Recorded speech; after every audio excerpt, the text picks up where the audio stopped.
7:33 here, and more National Guard troops will be flooding the subways to increase safety during the holidays. The MTA also working on installing security cameras on trains and platforms throughout the system.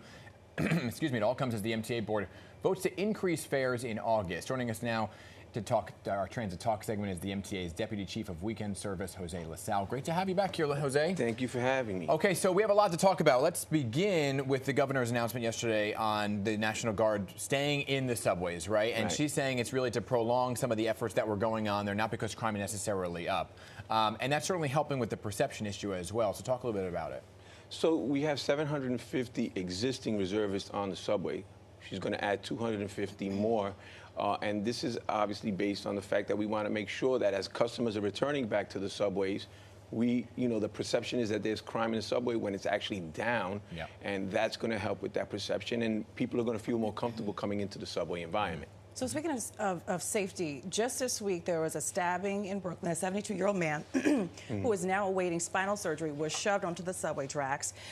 We hear this happened Herald Square. The MTA completed installing security cameras throughout that system. They did get a snapshot of that suspect. So the increased security cameras, will that actually be the solve for this crime? Well, it's definitely going to help. Chief Gulata, I believe he stated that the cameras will help in identifying and getting a clear image of a lot of these culprits. It's unfortunate that this incident with the 72-year-old man and the gentleman in Brooklyn took place, but the cameras have ensured that we got a good image of these folks, and we'll be seeing those images shortly, I believe.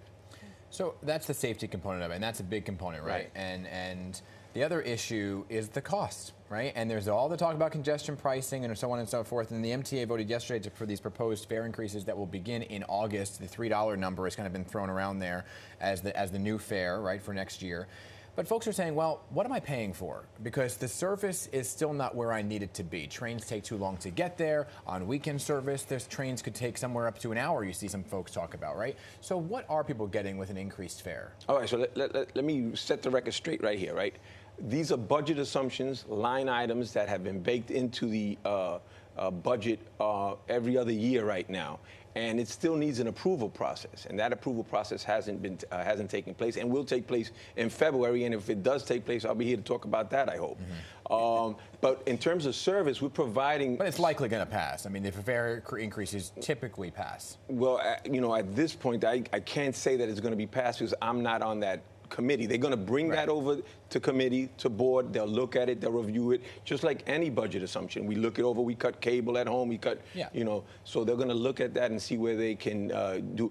But let me be clear that the chairman, the president, we know how vital the subway is and how important everybody how important it is for everybody to save some money in New York, and they're going to look. That's going to be the last way for us to raise any kind of income. But what are you getting with it is what I'm looking at here. Well, our service delivery has been robust. I mean, we continue to provide bus service. You're getting an enhanced bus network in all the boroughs, Staten Island, Brooklyn, Manhattan. We've revisited the Queens network.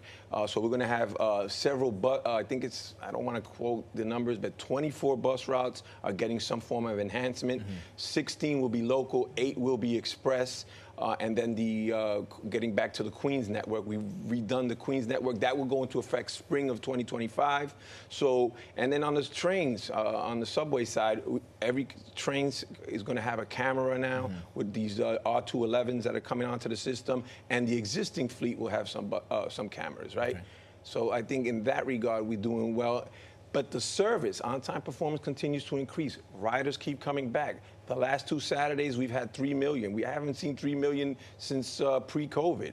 So we are doing good. We're bringing people back. And I think when you see 1 hour on the subway countdown clock, that might be a glitch in our system because unless there's a major disruption in the subway, we're not going to be waiting an hour for a subway. All right, let's talk about the commute here. In about a month, commuters who live in the Rockaways are going to have some changes to the A train. What's happening there? So on the A line, we're going starting the third week in January 17th, I believe.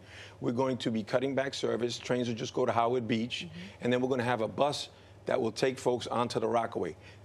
We'll run a subway shuttle from Rock Park to Far Rockaway, which will connect with Long Island Railroad, and Long Island Railroad would offer a $2.75 to get into the city. But that's we're going to work on the mechanical issues that we're having on the South Channel Bridge, the viaduct. When Sandy came ashore, it kind of knocked us out over there. So now we're going to work on the embankments that we have there. We're going to start doing some of the work that will solidify that area for years to come. Yeah. And then there's the all talk of January 5th, which is the potential for congestion pricing to go into effect as well. So, so that's money that'll be coming in your way if it actually does go into effect. The fare increases, not to go back to it, it gets voted on in February, and then it could take place in the summer, just for people to have transparency of what their bank accounts need to prepare for. I definitely want your viewers, our riders, to know what's going on. All I can say for sure is that they're going to visit again in February.